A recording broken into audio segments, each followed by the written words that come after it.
अस्सलाम वालेकुम रहमतुल्लाहि व बरकातुहू। क्या ज़बरदस्त किस्म की परफॉर्मेंस देखने को मिली है। चाचू की तबाही फेर दिया भाई साहब, अफगानियों के अरमान खाक में मिला दिए हैं क्योंकि पाकिस्तान अब जीत की पोजीशन पर जा चुका है। सबसे पहले जितने भी पाकिस्तानी चाचा की बल्लेबाजी को पसंद करते हैं, एक लाइक बनता है यार चाचा के लिए।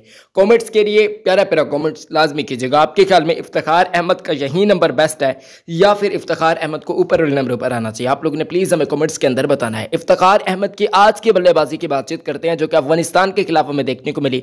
45 ओवर्स तक पाकिस्तान के 220 के करीब स्कोर थे, लेकिन आखिरी 5 ओवर्स में चूंकि नवीन उल हक साहब ने एक इशारा किया था, जबकि अजमतुल्लाह की भी बातचीत करते हैं। इनके बिहेवियर नवीन उल हक का किस टाइप का आप लोग बेहतर तरीके से जानते हैं। चाचा को उसके बाद इतना ज़्यादा गुस्सा है इफ्तिखार अहमद को कि तबाही फेरती। इतने लंबे लंबे छक्के मारे आज इफ्तिखार अहमद साहब ने साइड पे इधर उधर, मतलब एक यार एक तो 86 मीटर का, एक उससे भी ज़्यादा मेरे हिसाब से था, यानी कि इतने बड़े बड़े गजब के छक्के तो ये इफ्तिखार अहमद ही कर सकता है। ये पाकिस्तान के लिए अच्छी बात है कि पाकिस्तान एक तकरीबन हारे हुए मैच के अंदर वापसी करवा दिया इफ्तिखार अहमद साहब ने। और जिस तरीके की बल्लेबाजी की है वो अमेजिंग किस्म की। एक मौके पर लग रहा था कि शायद पाकिस्तान 260 रन बनाएगा, लेकिन उसके बाद टारगेट भी आप लोग जानते हैं कि भाई साहब किस टाइप का टारगेट हो गया।